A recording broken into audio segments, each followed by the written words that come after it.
ಅಪ್ಪೋ ಏನೇ ಇದು, ಪ್ರತಿದಿನ ಆಫೀಸಿಂದ ಬರುವಾಗ ಇದೇ ಕರ್ಮ ನೋಡೋದಾಗೋಯ್ತಲ್ಲ. ಅಸಹ್ಯ.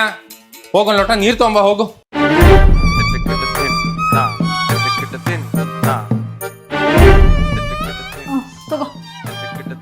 ಏನೇ ಇದು, ಇಬ್ರು ಹಿಂಗ್ ಕೆರ್ಕೋತ ಕೂತಿದ್ದೀರಾ? ಏನಾಯ್ತು ಅವಳಿಗೆ?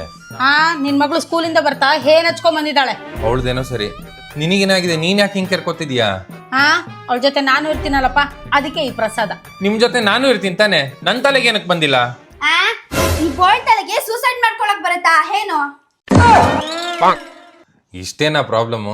ಇದಕ್ಕೊಂದು ಸೊಲ್ಯೂಷನ್ ಇದೆ, ತಾಳು ತಗೊಳ್ಳಿ. ನಿಮ್ ಪ್ರಾಬ್ಲಮ್ ಇದೆ ಸೊಲ್ಯೂಷನ್. ನಮ್ಮ ಪ್ರಾಬ್ಲಮ್ಗೆ ಸಿಕ್ಕಂತ ರಾಮಬಾಣವಿ ಅಮೃತವೇಣಿ ಲೈಸ್ ಕಿಟ್ ಇದು ನ್ಯಾಚುರಲ್ ಪ್ರಾಡಕ್ಟ್ ಆಗಿರೋದ್ರಿಂದ ಮಕ್ಕಳಿಗೆ ಅಪ್ಲೈ ಮಾಡೋದು ತುಂಬಾನೇ ಸೇಫ್. ಈ ಆಯಿಲ್ ನ ಸ್ಕ್ಯಾಲ್ಪ್ ಇಂದ ರೂಟ್ ತನಕ ಅಪ್ಲೈ ಮಾಡಿ 30 ನಿಮಿಷ ಬಿಟ್ಟು ತಲೆ ಬಚ್ಚಿದ್ರೆ ತಲೆಯಲ್ಲಿರೋ ಎಲ್ಲಾ ಹೆಣ್ಗಳು ಮಂಗ್ಮಾಯ. ನಂತರ nectar junior hair cleanser use ಮಾಡಿ ಹೇರ್ ವಾಶ್ ಮಾಡೋದ್ರಿಂದ ಕೂದಲು ಕಂಡೀಷನ್ ಚೆನ್ನಾಗಾಗುತ್ತೆ ಮತ್ತೆ ನೀಟಾಗಿ ಆಯಿಲ್ ಕೂಡ ಹೋಗುತ್ತೆ. ಇವತ್ತಿಗೆ ನನ್ನ 3 days ಯೂಸೇಜ್ ಕಂಪ್ಲೀಟ್ ಆಗಿದೆ. ನನ್ನ ತಲೆಯಲ್ಲಿರೋ ಹೇನೆಲ್ಲ ಕ್ಲಿಯರ್ ಆಯ್ತು ಮತ್ತೆ ನನ್ನ ಕೂದಲು ಕೂಡ ತುಂಬಾ ಸ್ಮೂತ್ ಆಗಿದೆ. ನಿಮ್ಗೂ ಕೂಡ ಈ ಪ್ರಾಡಕ್ಟ್ ಬೇಕಾ? ಹಾಗಾದ್ರೆ ಇದು ಅಮೆಝಾನ್ ಅಲ್ಲಿ ಮತ್ತೆ ಅಮೃತವೇಣಿ ವೆಬ್ಸೈಟ್ ಅಲ್ಲಿ ಸಿಗುತ್ತೆ. ಹೋಗಿ ಬೇಗ ಬೇಗ ಬೈ ಮಾಡ್ಕೊಳ್ಳಿ. ಮತ್ತೆ ಇದರ ಡೀಟೇಲ್ಸ್ ನಾನು ಡಿಸ್ಕ್ರಿಪ್ಷನ್ ಅಲ್ಲಿ ಹಾಕಿರ್ತೀನಿ. Thank you ಅಮೃತವೇಣಿ.